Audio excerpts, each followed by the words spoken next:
On to this story we've been following. Chicago police still waiting to re-interview Jussie Smollett, as new reports claim the Empire actor may have been involved in faking a racist letter sent to him on the set of his own show.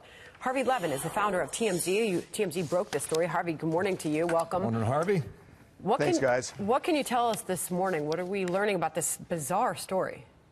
Well, as to the there are developments on a bunch of fronts, but as to the letter, it is true that the FBI initially, when the letter was received at Fox Studios in Chicago, the FBI looked at it. For some reason, they backed off it once this alleged attack occurred. They are back on it. Now, the one thing that I can't say is that the FBI is now targeting Jussie as the sender of the letter. They are just reopening this investigation. Okay, Harvey, now you broke this story in the very beginning. Why did you believe it? I didn't say I believed it. What we said was, this is what Jussie said. I never said I believed it. We reported what Jussie said happened.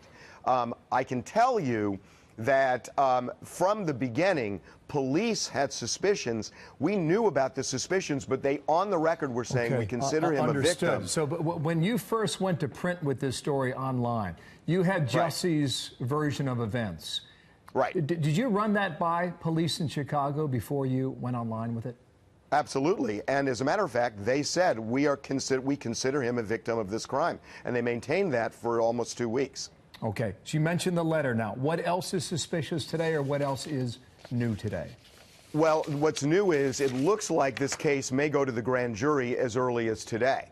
And the brothers who say that they were paid by Jussie to concoct this scheme are going to go before the grand jury. They did not receive immunity. They were not subpoenaed. They're doing it all voluntarily. And they met with prosecutors yesterday, presumably, to go over some of the things that they're going to tell grand jurors. But the focus of the grand jury investigation is whether Jussie should be indicted for a felony, which is filing a false police report. Right, because right now the Chicago police want to re-interview him. That invitation's been out there for multiple days now, and he's not shown. Yeah, and we are told that what he needs to do to avert a grand jury is literally a Hail Mary, where somehow he comes up with something that makes the police believe it. It's just not going to happen. And as a matter of fact, I have no doubt Jussie is not going to talk to the police again. I think he's done with that. It just doesn't make any sense given where this is right now.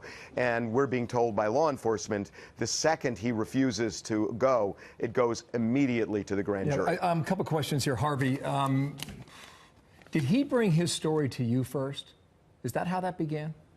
No. As a matter of fact, there was a website, an obscure website, that broke this thing vaguely, that there was an attack, and we saw that, and then we started calling various people from his camp, and it took a couple of hours until we finally, got at least his side of this story. But it was a web, and I forgot the name of it now, but it was a website that posted this several hours after the alleged incident happened. In your business, you cover Hollywood. Did you know about his reputation in Hollywood? Were you a little on the fence at all, given his past history?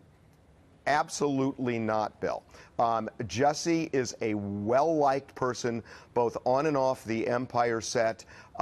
There was absolutely, people are stunned. I mean, they're still stunned. They can't make sense of this. But there was absolutely no clue that we had, and that anybody we've talked to throughout this whole thing had, that something like this could go down. Have you tried to explain to yourself, after that description of this man, why we are where we are today and why this story has taken these bizarre twists and turns? I mean, look, I'm not a psychologist, so I'm not going to pretend to do that. I think anybody who does is irresponsible. But I will say this, that the brothers have said that Jussie felt that he should have gotten more traction in terms of outrage over that letter that was sent. And again, we don't know who sent it, but felt that there should have been more traction, and that's what the brother says. They're insinuating strongly, at least, that that was the motivation. Harvey, just one last question here. When you have watched the developments that have taken hold of the country's imagination over the past week, do you play back any of the events in your own mind as to how you originally reported this, and perhaps maybe a sense of apprehension in the future when stories like these cross? I would absolutely report that story again, Bill. I'm not even sure I understand your question. Of course I would report that story. You've got hold on. Let me You got an reframe actor. Well, no, I mean, you asked the question. You got an actor who says that he was the victim of a homophobic, racist attack. The police say we're treating him as a victim and we're investigating. Why would we not do that story? Right. Last question. What do you think about the reaction of those who have pulled back some of their initial reaction to the situation in Chicago? Yeah, I mean, there are two ways of looking at this. One is, are you reporting the story? Of course you're reporting the story. I mean, that's not even an issue. But people who made judgments about the story, that I believe it's true, that, all of that, that's where you got a problem, that people jump to conclusions just hearing allegations now. And that's where we are right now in our society. That's a big problem. That is a big problem, and there are a lot of people who did that, and now they're pulling it back. But in terms of reporting it, I'd do exactly that again. Before we let you go, are you still in communication with, as you referred to, his team? Are you still communicating with them? Well, we're talking to a lot of people here, and they're not saying a whole lot right now. I don't think they know quite what to do. It looks to me like Mark Garagos may be representing him. We can't get to the bottom of it, but there are certainly rumblings of that. So, yeah, we're trying to get information, but it's sparse on his side. Mark Garagos, the well-known attorney out of L.A. Harvey, thank you for your time. You're saying grand jury today. We'll see if that's the case in Chicago. Thank you, sir. Maybe today. Okay. Sure. Thank you. Harvey Levin from TMZ. Thanks, Harvey. Thank you, sir.